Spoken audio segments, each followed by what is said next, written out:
Hi guys, welcome to Open the Vaults with me, Chocolate Chima, and I'm here today with Marcus Hinson. Say hi. Hi, I'm the Mad Hatter. Oh no, Marcus, your name needs changing. This is fantastic. I'm Oh, joking. hi, hi. Oh, thanks. It's okay. I'll change it as we go. Don't Yeah, worry. I got you, Marcus. I got I'm not that ginger. you. Marcus Jinson. Sorry, guys. Yeah, he drinks all the time, so we call him Marcus Jinson. Yeah, Marcus Winson. That's the one. Someone in the chat. Oh, it's Ash. How you doing, Ash? Ash just called you Marcus Winson because he knows you win everything. Yeah, I can see. Thanks, Ash. Yeah, guys. So today we thought we'd talk about. Well, first of all, we're thinking about changing the way that we run Open the Vaults. So we're going to try and get guests on and talk about the faction that they're really good with. And as we all know, Marcus has been doing awesome with Imperial Knights right now. Imperial Knights with various different allies as well. He's run Knights on their own. He's run Knights with Guard. He's run Knights with Admech. He's run Knights with Admech and Guard. And I've seen him do all of them. And he constantly performs really well, don't you, bro?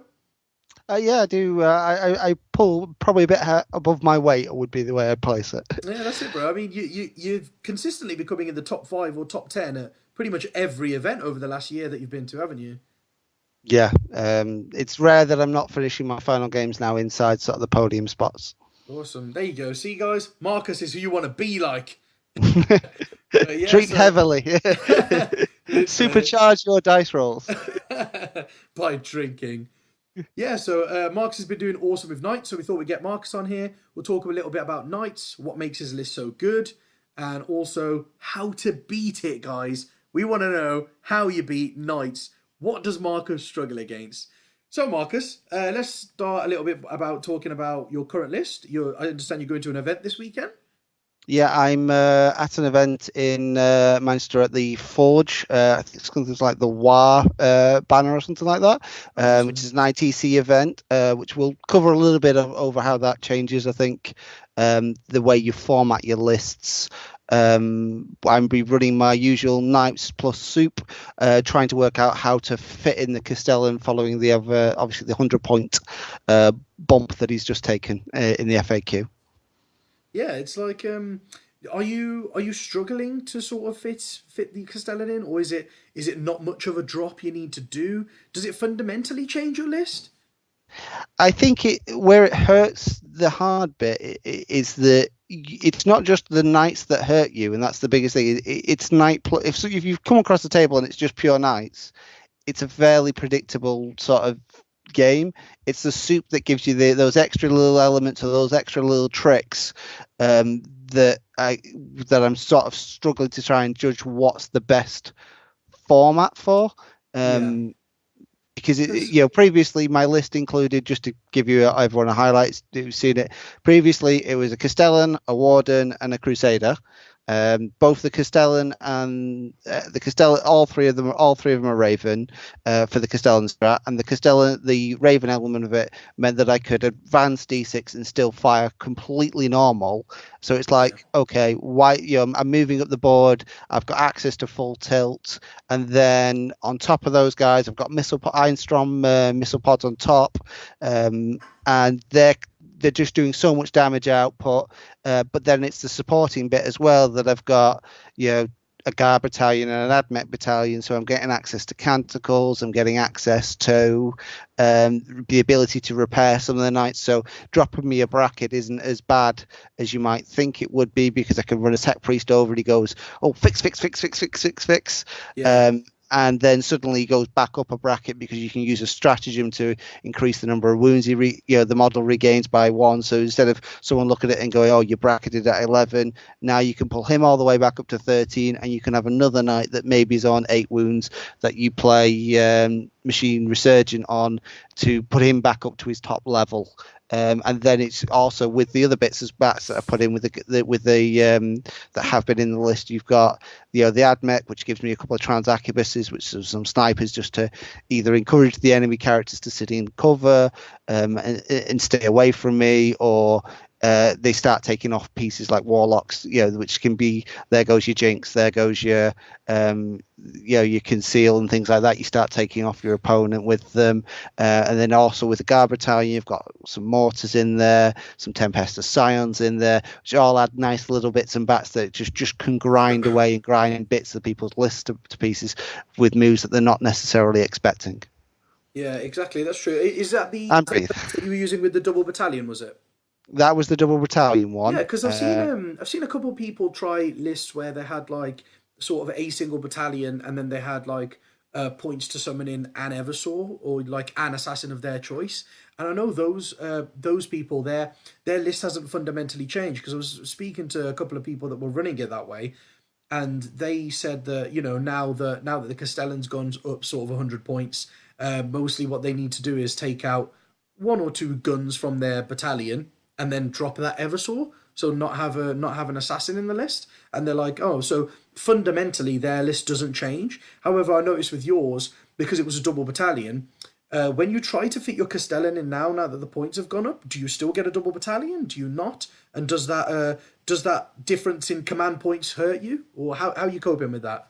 Well, I've managed to get the double battalion in, Ah, but I've lost the mortars, which, depending on the player and obviously what they're running, the mortars in some games can be your 66 points worth of man of the match, because Cadian mortars with the full set of rerolls on them are really, really nasty. If you get a big high roll on that number of mortar shots, suddenly you've got, say, 15, 16 mortars shots going in, all at strength 4 versus a toughness 3 opponent or a toughness 4 opponent who's only got a 4-up save, and yeah, you can suddenly go, right, there's 10, 11 saves, off you go, and you start taking those little squads of racks, or those little, that infantry squad that was going to hold an objective, or that squad of gene steel acolytes that was going to be a problem next round, suddenly gets deleted straight off the board, and it's like, okay, who's next? And you've got having two of those in there was quite useful.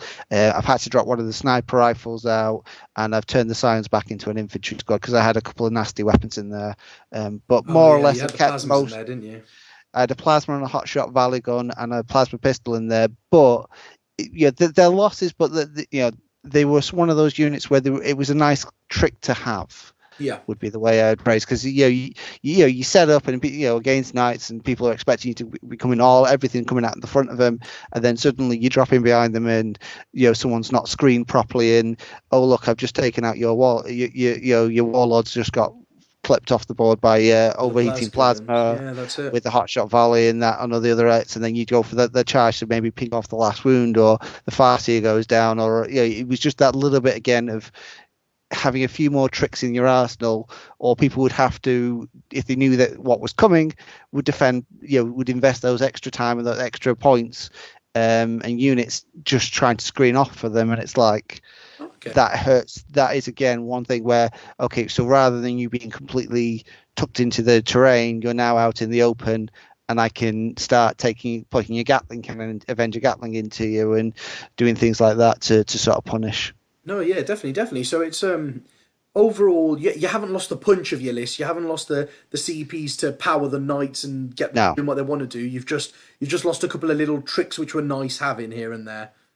I think, yeah, that's the thing. Is in a tough game, I've probably lost what would have been that difference maker that would let me well, I think, to steamroll.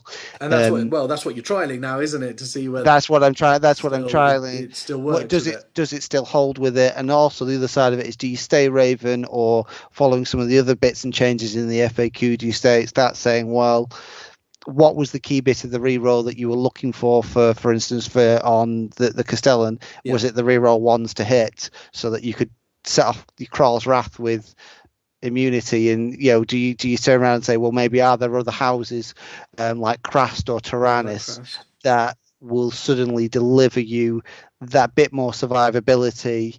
Because somebody said, oh yeah, the big thing with you is that you've lost the 3-up invuln. It's like, but generally the only opposition that you were using the 3-up invuln in general on was other knight players, because The they would have Castellan. the Castellan or the Krast knight with headsman, a crusader with headsman's mark or something like that.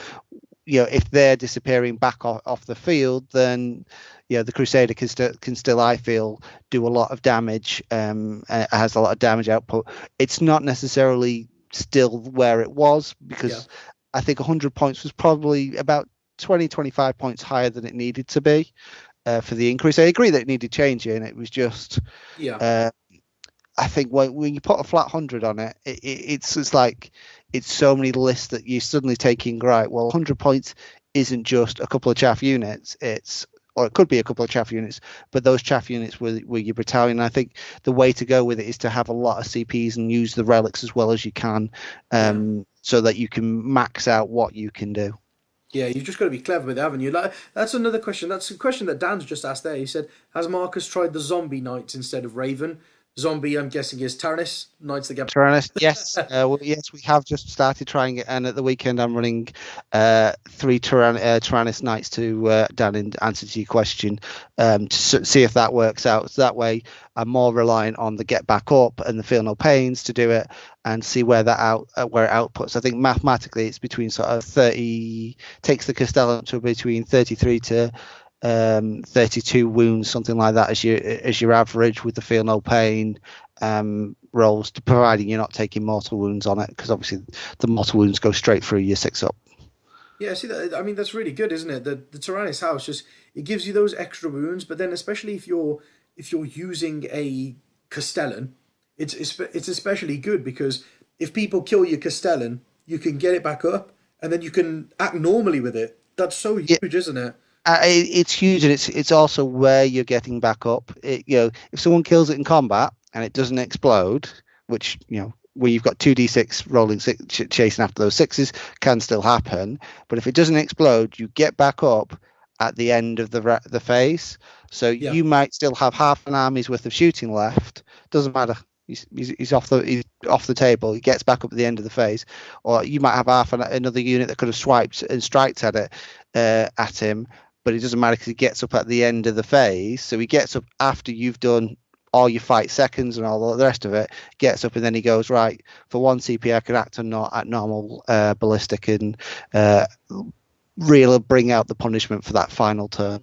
yeah, it just hurts, doesn't it? I mean, that's the key thing with it, sort of, isn't it? I mean, most armies these days are either really good in combat or they're really good at shooting. Most But not armies, both. yeah, don't really do both. So, I mean, say for example, you were playing against Tau, you could be so annoying because you can, the knight would die, the Castellan, say, then it gets back up and acts normally, shoots the Tau to smithereens.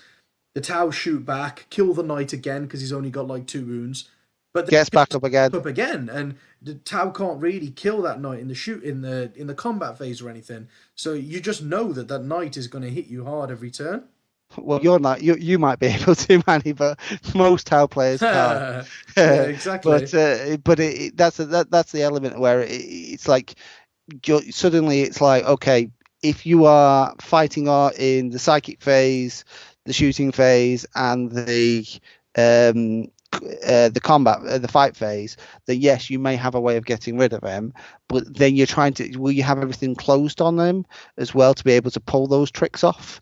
Which Yeah. I doubt is going to be the easiest thing to pull off, because he's still T8, will still get back up with his feel no pain, and will still probably be sat behind a 4 pin one if it's shooting or something like that, which means that you're committing a lot of energy and resources to taking somebody who's already died once off the field. Yeah, it's just tough, isn't it? And then as many turns as that Castellan gets back up and shoots, you've got that much less to hit him back with to try and kill him. So the first turn you might just kill him, and the next turn you might kill, because he's fired again. You might kill him and another unit, and then the Yeah. turn after that, if he gets back up and he's fired again, you might not even be able to kill him with his if he's got like 3 wounds or something.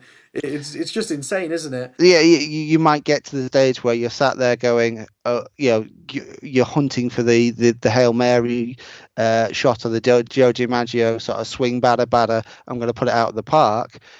Shot from one of your infantry guys trying to chip that wound away, but grinding for that wound could take quite a while, and that's one of those things where suddenly if he's still there, he goes, okay, my turn again. Time to annihilate this unit, and this unit, and he still has the firepower to clear off. If he's acting at normal brackets, the firepower to easily clear off 2-3 units. And let's not forget, there's also a chance that he might walk 10 inches away from you, and then that completely rejigs what you're able to do as a, say, for instance, Tau player. If I suddenly am no longer out of range and you've already monkered, what do you do then, man? Are you really gonna chase after me? Yeah, exactly. It's just it's hard, isn't it? Yeah. Just so hard to play against that Castellan. I mean, you see, Dan's just said he goes he'd love to know if you're still sold on the Castellan after the weekend because everyone is writing it off and taking things they wouldn't normally because they think it's dead. But I think that's something in your advantage, right? I think no one's going to be expecting that Castellan anymore. Well, to be honest, last time I went to this event or one of their events, there were I think it was like 3 or 4 players that had knights in. Myself and Ash. Ash, congratulations by the way, who came in second at the event. Who's really on a bit of a run right now. Ash is.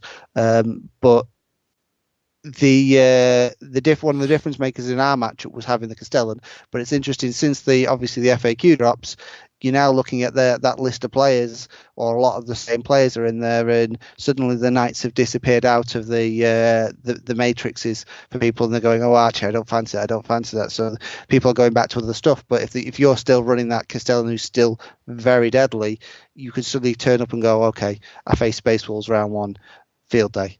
I space a guard ad mech list, and I'm going. I take that lemon rust off, that lemon rust off, that lemon rust over there off, and suddenly your opposition player goes, great, I'm 600 points down before I've even had any opportunity to try and get back at you. Oh yeah, it's true. Which Yeah, is I the agree. thing. I think it's going to be in your advantage. I think people are going to all these people that think that Castellans is dead are not going to be expecting it. And really, you've only lost a couple of bonus things like your mortars, but the fundamentals of your list are the same. You still got the double Crusader, is it? You still got double Crusader. You've still got the Castellan.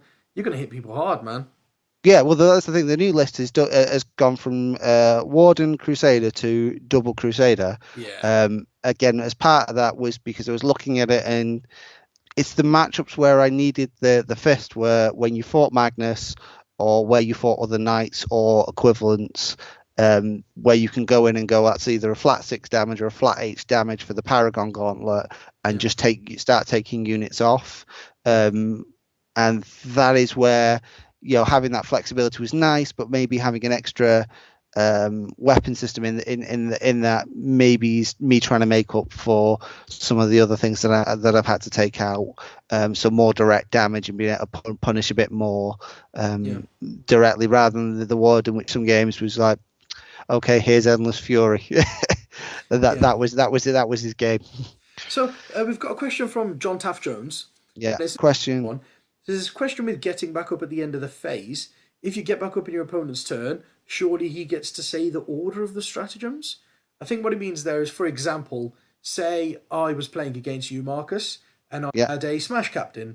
Say my Smash Captain killed your knight in the assault phase. So at the end of the fight phase, you can get up. But at the end of the fight phase, I can also fight again. So because it's my turn, could I make you get up first and then choose to fight again? I think that's one of those where you'd have to play your stratagem first, because I think the priority always goes with whoever's phase it is. Ah, do you think it's the person whose turn it is has to do their thing As first? their It's not a first, yeah. choice. So you usually whenever it's Yeah, because again, normally it's two people trying to hit each other, isn't it? So yeah. So you you want to strike first first, if and it's that's your the thing turn. is, you could go to someone, right, have you finished your phase? Right, bang, then I do it. I pull this off. It is an interesting one. Not only that, but you get up outside of combat range. It's one of the things, so you don't get it in within an inch. Yeah, I mean So you do get up outside of an inch. yeah, However, if I've charged you, you could file. Yeah, you could, I I suppose, could you pile go in back in. again Yeah, if I've declared that guy as a target. So it's a bit of a weird one, isn't it? I'm not sure what order it goes in because normally it's something like both of us have got a stratagem where we can fight at the end of the phase. But because yeah. it's my turn, I would choose to fight first because obviously you would always choose to fight first in that example. So I don't think it's ever come up where you don't want to go first, but you Yeah, don't want to to be do it honest, first. So to be honest, that's one of those things where if you went in though and the Castellan hasn't fought, the Castellan would then fight. oh yeah, Because exactly, yeah, because you think of it, if you've done the charge, that means the Castellan then gets its 12 stomps. yeah, It exactly. might not do it. It might not do it. It might do it. It's very random with it. But again, it's an example where okay, so if you are trying to pile into combat, it's an interesting one. I'd have to have a look at it. To be honest, it hasn't come up yet. Yeah, Usually, I it's a lose the weird one. Castellan It's to one. It's one. shooting It's one attacks, to. not to close combat. Yeah, it's one to look at, isn't it? Yeah. Ash also says it's very interesting. The frequency of Castellans will definitely go down. Yes, it will, as we've seen from the tournaments just gone, haven't we? That we Yeah. don't really see any Castellans anymore. Their impact may be, for those who have still got them, greater than before, as people feel safer taking triple tank commander or vehicles without an invulnerable like repulsors. Think they're pretty dead as an auxiliary, barring maybe a Tyrannus auxiliary because they drop a lot quicker now. That's true. I mean, without the 4-up invuln, it does hurt them. I mean, there's a couple of armies it can hurt them against. For example, Tau hurts them against Tau, not having that 4-up invuln. Or sorry, the 3-up invuln hurts against Tau a bit. I mean, maybe Eldar Planes as well. Ones that come over and doom and jinx you. When they jinx you, maybe then you're like, yeah, if I had the +1 now, I could go back to a 4-up invuln. Oh, you can still get back to the 4-up invuln. That's the thing. Because you then Ah, you can't modify above a 4-up invuln.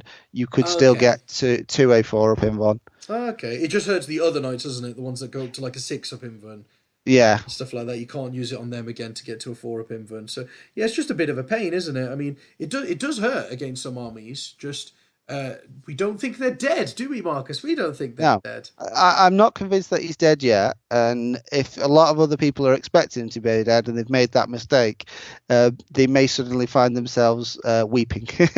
Yeah, exactly. But no, as I said, the Castellans, it's a bit of an interesting one, but that's also why it's important to have things like the chaff in. Now, I know Smash Captains are back because the FAQs re-ruled how it works as far as getting in, but it's still not necessarily the easiest thing to get them physically into the models as well, which is again something else you can do to trap them. If you're able to, or lock them in combat with other units and characters. Oh yeah, very true. So that's the talk about knights and why they're so good and why Marcus is doing so well with them. So Marcus, now we want to talk about how do we beat knights? What are your weaknesses? What do you struggle against? Tell us, enlighten us, bro. Um, there are a couple of lists that you've really got to I think there's two sort of fundamentals with knights. You're only going to have 3, maybe 4 knights, depending on obviously what you're running with, Of course. that are big knights on the table. When someone's investing that kind of pointage into them, they have to deal big damage. They can't sit there and just do nothing all game. And it's about first. I think the first thing you're doing when you're playing knights is look at which knights he's got, look at which houses he's got. If he has got a set of crast gallants in his list, then you know he's coming for you close combat, and it's about. You should know that he'll be moving up the field. D6, one of them will have Landstrider, so it'll be D6 +2 and Yeah. then +2 on the charge. So yeah, there's a potential that he could be sat on the 20-inch line needing to make a 2-inch charge. So it's at that point where you need to start thinking to yourself, do I give him something as a bait, maybe? Give him that infantry squad, or that 5-man Cabalite squad if it's Dark Eldar, or something that doesn't make any deal of difference to how your game's going to go long term wise. Do you try and bait the players? Give them something Yeah. to charge so they'll throw themselves forward. Don't give them too many extra inches on that charge roll, and say, right, you're there, you're nice and close. Now, if you've got anything like melters or any short range D weaponry or things like that, in psychic powers, you can then focus everything on that knight. Or you can, if the terrain allows, you can just keep feeding the things like the gallants, these little units, 40 points at a time, 45 points at a time, 35 points at a time, depending on what you're feeding them. And it's that knight will, over 6 turns, will never get back to what it needs to be doing and it gives you time to focus on the other knights. So I think, looking at the knight list, it very much should tell you what you're going to do. You are looking at as well the relics that they're purchasing.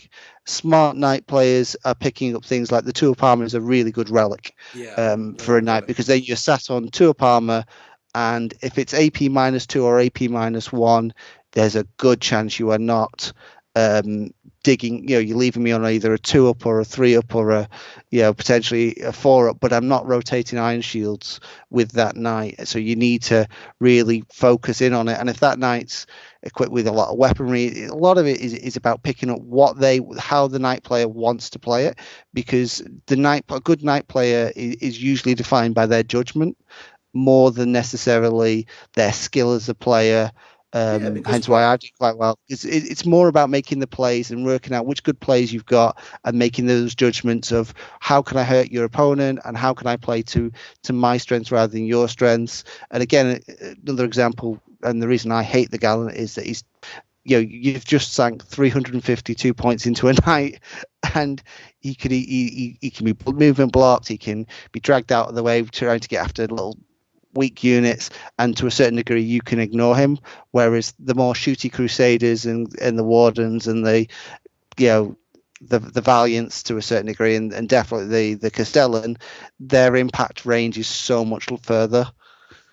yeah, that's it, guys. I mean, there's a tip. There's a good tip for you as well. I mean, if you want to, stop knights from going so far, like, for example, crashed ones, you could movement block them. You can use a unit of, say, like guardsmen, if you have a cheap unit of guardsmen in your army. Sisters, whatever. Yeah, Yeah. literally anything you've got, you can use move on them or anything like that. Pop them out from behind a ruin and advance, and just form a line in front of the knights, roughly about inches in front of the knights. Don't go within three, of course, because loads of them, if they're crassed as well and they're characters, they'll hit Oh god. into you and they'll rerolls to hit and they'll just butcher you. So remember to stay out of three. But I think Yeah. the ideal is five, isn't it? Five from the front of a knight, or four, is it? Four from the front of a knight's base, because I would say four wide. No, it's I five, would isn't it? It's 5 inches. No, it's five. Well, four. If you're placing 4 to 5, you've made the perfect rule for a start. Is the number of players who've and some of these have been very good players who play for national teams and stuff like that with knights, have gone okay. Complete. You're playing a knight off and with Imperial Soup off, and they've tried to block off a knight, and they've sat a guardsman squad 2 inches off you, and you're like, okay. I'll just move I, through them. no, it's not even that I move Or through just them. It's shortly that intervene them. I heroically intervene into them. I then stomp straight through the guard squad, and It just gives then you more inches in and then their I, then turn. then I'm gaining another 3 inches with my consolidation, or potentially it's like you end up going 4 or 5 inches. I've gained 5 inches up the field, 5 6 inches up the field In your in opponent's your turn. opponent's turn, Yeah, exactly. maybe even potentially more, depending on if you can angle a little bit. So the big key things with knights, I think the first thing is look at what knight build you're looking at. Are you looking at one big suicide knight, which is a gallant that's going to come forward and is a high pressure knight with maybe two Helverins or two Warverins, that it's identifying what they're going to want to, how they're going to want to play it, what they want to go do, and then how you can they'll quite easily deny or tie them up and slow them down from reaching their objectives too early in the game, so that you're scoring away with Maelstrom at that point, and you're threatening backfields and doing other tricks. Yeah, that's it. And I mean, like you've got to play differently depending on the different, for example, mission set you're playing. For example, Yeah, in ITC, if you're playing knights in ITC and it's four knights with a battalion, or it's three knights with a battalion of something, say AdMech.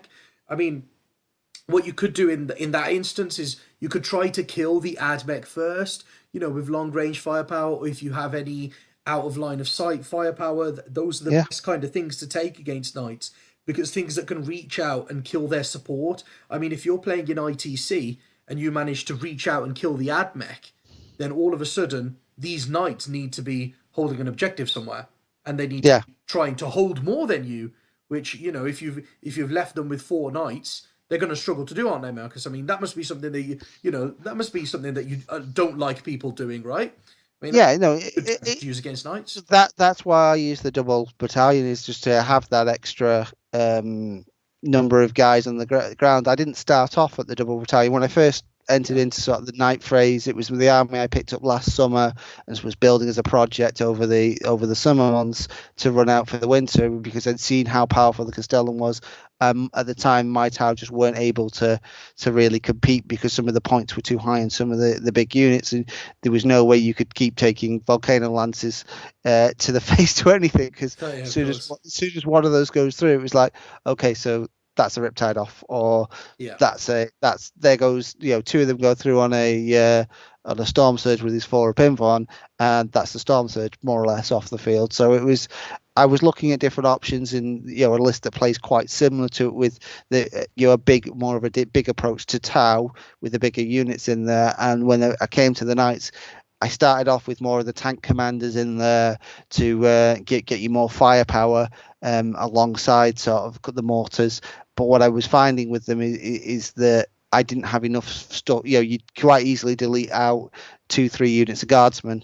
Whereas with the AdMech stuff, it's a little bit more survivable, particularly because I tend to yeah, run Grayer, which gives me 6 up feel no pain on them, and that can essentially, be, yeah. yeah, No, that's really that's good. That's really good. I mean, yeah. So, guys, that's another thing. So, if you're playing against knights, be wary of what support they've got, and try and kill the support. Try and kill the support. That's one way to help beat knights in ITC format. Some, use, I mean, yeah, with that as well. Use your anti-infantry guns on the anti-infantry on the infantry.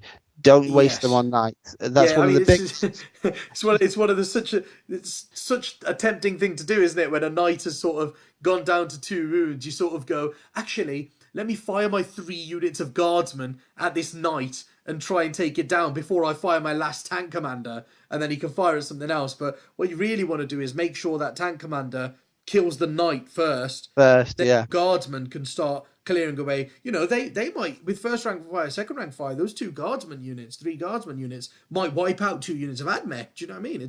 yeah. It's not insanely hard to do. No, no, and they're better at it. Rather than chasing I'm fishing for sixes, and then I'm fishing for ones and twos. Yeah, With your small arms fire, because I've had opponent after opponent unleash a bucket full of dice at it and go, okay, so there's 3 saves. Oh look, you made all three. Oh look, you took 1 wound, and it's like, it wasn't a good investment of firepower, or chasing after you yeah, with definitely. mortars and things like that, or anything that's strength 4. It's a bit of a waste of time, particularly if it's got no AP. It's like, so you wouldn't put that into a smash captain or something like that who's only T4. Yeah, Why would you waste it on a TA? One of the big things is, if you're going to fight the knight, you go in with a game plan, because the thing is, the knights can't be everywhere. The knights, one of the big weaknesses for them is, if you've invested, probably the best part of 1,500 points if you're running 3, maybe more on 1 or 2, on three models. yes, Anytime you lose one, it's going to be huge, because it's a big cut out of your firepower. Understanding what the knights are going to do, how they're going to play, and what your opponent's going to want to do, it can also be a big influencer in saying, right, rather than doing this way, if I can hide these units out of line of sight, most of the knight weapons aren't that strong, oh and you yeah, can sort of exactly. say, right, well, I'm only going to give you this 1 or 2 units, these 1 or 2 units. And again, with things like the Eldar flyers, one of the big tricks you've got there is, with all those minuses, they can be a nightmare for the night player to chase after, because they're like, okay, so I got 3-4 hits, or I've got endless fury into it, and I got 2 6s and 2 5s and 6s, and I've got 6 hits overall. I'm still only wounding on 4s. Yes, the damage will add up, and it will start to burn into your Crimson Hunter X arts, or into your Crimson Hunters or your Hemlocks. But your vehicles are 200 points a pop, mine are 400 plus a pop. You can afford that kind of trade, and you can be doing other things across the board as well. Is that you can quite, with the night player, if you've got the counters built into your list already, you can just, to a certain degree, let your counters deal with 1 or 2 of the knights, and then ignore the third one. No, yeah, absolutely. I think that's right. Yeah, I mean, especially with ITC points, if you're clever with them. For example, yeah, if somebody has 3 knights in their army, if one of them is the warlord, you could choose Kingslayer, which means as soon as you take 16 points off that warlord, you've boom, maxed out Kingslayer. yeah, That's done. There's 4 points for you for ITC secondaries. then because they don't stack, you can't use those first 16 wounds as part of Titan Slayer. However, the The last last 8 8. wounds he has, you can take those 8 and kill a whole nother knight, which is another 3 Titan Slayers. So, if you take Titan Slayer and Kingslayer and you kill the Warlord Knight and another knight, those 2 knights have maxed out 2 secondaries for you just by killing them. And then That's 8 your third points. one, you just take something like Recon or behind enemy lines or engineers that they've got now. Things that can play Master around. the Warp. Yeah. Exactly, You know, things using that can play around the other things that the knights have bought. So you can, in that case, you just kill the 2 knights and then try to hold objectives, or hold more objectives than the one knight that's left with its friends, and then you could try and kill more of its friends than the one knight kills of your army. Do you know what I mean? I think those are the type of things that we're looking for, aren't they, against knights? Well, it's not just that, but it's identifying which knights to kill first. Yes, Yeah, that's a big if thing you as well. if you go for if you leave the you can to a certain degree, if particularly with a lot of things like your Gene Stealer cult and your other armies that are very hypermobile or have redeployment strats, things like that, like the Death Watch do with the teleport homers where suddenly they disappear off in front of you, or the what is it, Beacon Angelus or something like that Yes. that one of the characters carry around with here. You can, to a certain degree, if you're only able to take out one knight, you can take out the one that's going to have the most range and the most firepower first, and then the other 2 um, will struggle with you, particularly if one of them, say, someone's running 1 Gallant and 2 Crusaders, or 1 Castellan, 1 Gallant, 1 Crusader. It gives you those options quite a lot more than, say, because suddenly you're like, well, okay, you've got your lovely Gallant, but can he catch up with Eldar bikes? No, he can't. If you keep running away from him, can he keep up with you? If he takes 2 turns if you drag him out of the way, it takes 2 turns to go back and get a unit, then he's out. That's taking him down that route, and that's a big part of your opponent's army that could potentially be chasing after a 45 point, 50 point unit that's pointless. Yeah. Okay. Yeah, exactly. That's the thing. Oh, Jonathan Jones says, "I'm not 100% sure that you can ever score Titan Slayer from a unit that you've taken Kingslayer points." Hmm. I mean, You just take. I just thought those the wounds that you count Yeah. for Kingslayer are ones that don't count for Titan Slayer. Yeah, I to thought be that honest, once it was completely scored. I've always given the opponent the points for it. So, Yeah. I think I've seen most night players. I've seen most night players just give the first Kingslayer point after the full Kingslayer points are gone. I've literally seen every night player always give one Titan Slayer point for the last 8 points that there. So I'm not sure. I'm not sure, John. But I've seen most night players. Literally every night player that I've seen them give away that point anyway. Whether that's sportsmanship, just goes to show that night players are really sporting, I guess. well, to be fair, we're running a list that generally allows you to drink quite heavily. Yeah, that's another thing as well. Yeah, Yeah, so, yeah, that's one of the other big things. If you can make an opponent or bait an opponent into making a mistake with one of their knights, it's a huge thing because it's such an investment. yeah. If you can, yeah, exactly. If you can give someone like something to charge with a gallant that they shouldn't really charge, but if you give them something like that, that most night players know that if I've been given something to charge here, I should charge because otherwise my knight's not doing anything for a turn. That's always a question which is on the back of a night player's mind, isn't it? That's Well, if my knight doesn't do anything here, it's not got its points. So sometimes you can do clever things like, give them a venom that they shouldn't really go for because it's a trap, but they might do because they're thinking, actually, my knight needs to do something this turn. well, yeah. The thing for the night player then becomes it's like I start off, say, against 12 venoms, and they've got ravages and they've got maybe a couple of flies in the air and things like that. I'm trying to work out what does the damage to me first, take that out, and then I'm having to chase after venoms who are really good, quick and really good at doing like the maelstrom element of the game. And if someone gives me one, even though it might push me into a risk pot, I know that if I don't get rid of the venom in the combat phase, then or in the shooting phase, that not getting that venom then leaves me with another infantry squad that I've then got to spend another turn doing. So it's, you've got to look at it. You've only, as a knight player, you've got some really good weaponry, but at the end of the day, you often overkill stuff. You put Yes. a Gatling cannon into four Cabalites, you kill the four Cabalites quite easily, and that's that's That's what something you you don't have want to. to be baited into, really, isn't it? Yeah, you don't want to be baited into, and the better players will go, well, I'll put everything else in, and you fight sort of, you put I your fire my knights into the big, stubbers and my heavy yeah, flamer and my top hatch flamers, at those Cabalites because that, right, and then I'll put my Gatling cannon somewhere where it's needed, like against a Ravager, something yeah, like that. something about where it's more of a target of worth. But again, a player again who's playing against that can say, well, actually, let's see if I can tempt you. Let's see if I can tempt you. Here's some Rangers. Here's a Ranger squad's a perfect one because as soon as it's declared as a target, you go, okay, you can only hit N6s. Yeah, that's it. Oh, Pablo Caballero says how to beat knights macro weapons.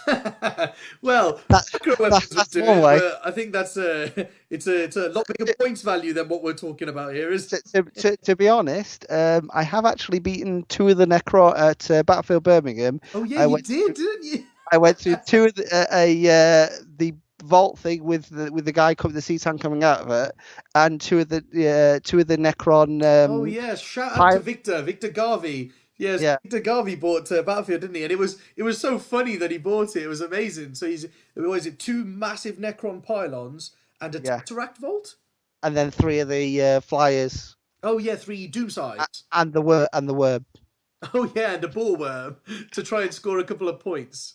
Yeah, and the ironic thing with it was he actually only lost two games, I think, at the event. But he beat all the players who weren't running knights and couldn't beat the two knight players. I think Andy Oaken beat him on one, and I beat him on the other. And it's like, Ah. it's where I would say losing the 3-up invon. I never used the 3-up invon in that matchup, and he was constantly trying to bait me onto it when I had the CP, but I was like, no, I'm not going to take the bait. No, I'll just take the 4-up, take the 4-up. And he was like, okay, I'm going to shoot one of the other knights with me with the big cannon thing, and I was like, right, he'll take the 4-up then, because Yeah. it meant, and then I did like an amazing roll off the first one, and then a very strong roll off the second one, and he was looking at it and going, oh god. All three knights were still alive at the end of his first turn, going into my first turn, and between the Castellan in kill mode and the other firepower, I managed to clear off one of the pylons, and then he's like, "It's all right, it's all right, it's all right," and then it had something similar happen again, and I just was able to just. Because he was like, oh, I don't really want to waste it on a half-dead knight, so I'll put it into the other one. So I rotated on him, and again, did quite well with it. Only one of he didn't have quite as good a roll and number of shots on that, and I think he'd already spent a lot of his CP, so he didn't have that ability to go. Oh, I'll just re-roll it. So we only had 3 shots, 3 hits, 2 wounds, and then I passed one of them. So again, he missed out on getting the night kill again. So it was like, oh god, and then it was like just more or less clearing house because he didn't have a lot of other things in that game to really threaten with. Yeah, that's it. I mean, another interesting thing you got to think about when you play against knights is little chip away tricks, and by that I mean, Yeah, for example, because Tyrannus is becoming quite popular now, isn't it? yeah, Tyrannus is one of the houses where people are like, okay, my knights are less durable now because of the 3-up invern only being capped to 4-up invern, so maybe I should think of ways where my knights can come back. Maybe it's only on a couple of wounds, but they also have the stratagem to be able to act on, full power when they get back up.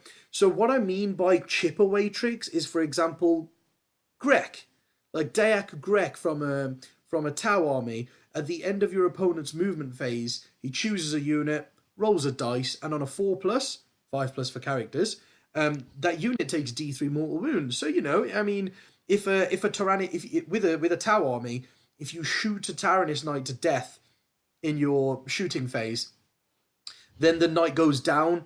Say he gets back up, but he's only got 1 or 2 wounds. Then at the end of his next movement phase, so this is after he's decided to act normally as well. So he spent the CPs to get back up, spent the CPs to act normally as well.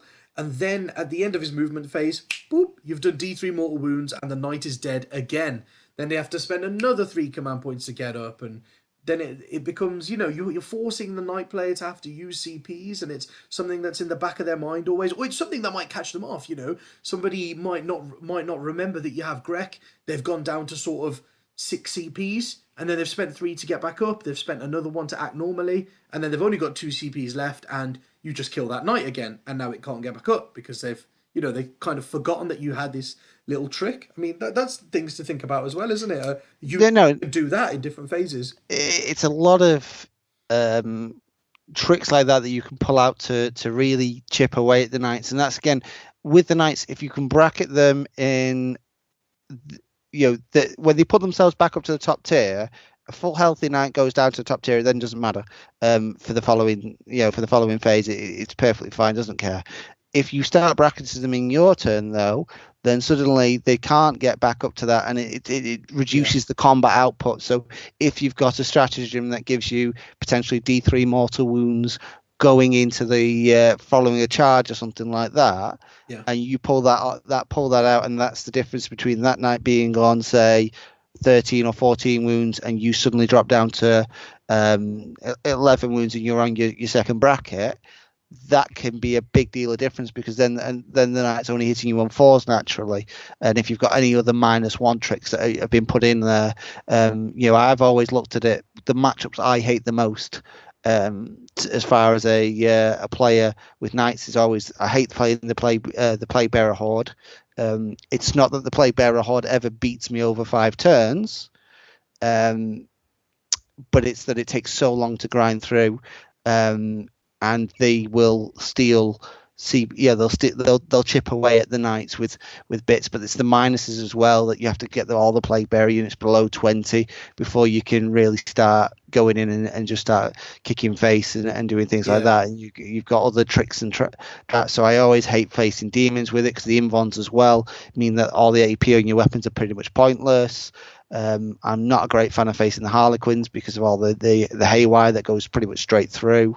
But you've got to be careful with that if it's Questoris Mechanicus, which I think 90% of the players are running, is that if they for 1 CP, they get the 5 up Fear No Pain makes so much of a difference in that matchup, because suddenly they go, okay, well, I've got somewhat of a shield against the damage. And the other one I hate playing is Genestealer Cult, because they're just on top of you very quickly. And without that, if you put the 4th knight in, you won't have the screen, so you just eat the screen with some cheap units first off, and then go in on a wave strategy where you come in 1/3 in, 1/3 in, 1/3 in, and just keep pushing that out while still having little bits of units sat in the backfield scoring objectives, while I'm trying to sort of frantically defend and clear just whatever's in front of me. And you look at it, if a knight goes into a 50-point unit of Colt, you're not bothered. I am. Whereas if I lose 4, 5, 6 wounds off a knight, that's a quarter of a knight, so that's like 100 points worth of stuff off. Yeah, definitely. That's the thing. So yeah, guys, just as a quick recap. So if you want to play against knights, think about the secondaries you need to take against them. Think about what relics they've got, what warlord traits they've got, and then play around them. Think about what household they are, and what that gives them, what advantages that gives them, and how you can make those advantages slight as possible. Take little tricksy units that can do little mortal wounds here and there. Kill their support, so they can not hold more than you and stuff like that. They can't be around the board and everything. Maybe not get line breaker anymore. Things like use ruins. Use ruins. Yeah, exactly. Use ruins. Ruins are ITC huge. lighter side blocking rules mean that you can sort of come out and if you've got access to things like the Eldar's Fire and Fade is a big example, or anything like that, come out and pop out and go daka daka daka. Also, look at the knight list and say, what game does he want to play? Because the thing with knights is, do not assume that your great combat unit that's chasing 5s and 6s will do much, because there are odds and ways for the knights to block it. If they take Sanctuary with Rotate, a 4-up Invon sat behind T8, if you're chasing 5s and 6s, doesn't necessarily get there. You've got to be a bit careful as well about how much damage the knight puts out. Try and avoid putting brawler units into them. Like, I would say a good example of that would be one of Manny's favourite units, the Bulgarins into knights, because if I could because I will quite happily let you be -1 to hit at shooting and have all your extra saves in for your range stuff, and then put 3 knights into you for combat stomps, and I Yeah. will stomp through you that way, because then you're only on to who's got an invon, who's got an invon, and I can put my firepower into your backfield, clearing through your backfield. And that's the other thing is, be aware with knights, they'll if they want to go run at you, they're going to be potentially try and stay outside of, say, 32 inches, because that's the maximum range of a knight. If you are 32.1 inches away, and you're looking at a gallant or something like that charging you, you are perfectly safe from that charge for that round. If you've deployed yourself on the ready line, ready to go and start that race at 24, there's a good chance that, particularly if you're facing a gallant or a raven set of knights, that the raven knights will advance forward, and they can be, if they get that lucky 6, they can have a 6-inch charge on you without even starting to factor in things like landstride and that. Yeah, exactly. It's very true. But yeah, guys, so I think we should try and wrap the video up here. We're up to like 55 minutes almost. I hope you guys have all enjoyed it. Thanks for coming on, Marcus. It's been No awesome worries. having you here. I hope all of you guys have enjoyed the new style of Open the Vaults, with, getting professionals, Marcus, professional, getting professionals at their faction on the stream, talking about what makes their army good and how to beat their army, a couple of tips about how to take them down. If you guys want to see a specific faction talked about, drop me a message, and I will try to get whoever's doing really well with that faction on one of the Open the Vaults to come, and see if we can't dissect their lists and try and break down their faction, see how we beat them. So I hope you've all enjoyed it, guys. And just to end there, we wanna end it with one of our new ideas for our tournaments. So the Glasshammer Open, as you all know, happened in October, and it will be happening this year again in either October or November, planning for October, hopefully. And we've grown from last year, so we're hoping to make it a bit bigger. We fed this idea to the elite members over on Monday Night Mashup, and they really liked it. So, and Marcus is in favour of it as well. So we thought we'd ask you guys now as well, and what you guys think. And what we're thinking about doing is making the Glasshammer Open up to 200 players. An event which is up to 200 players.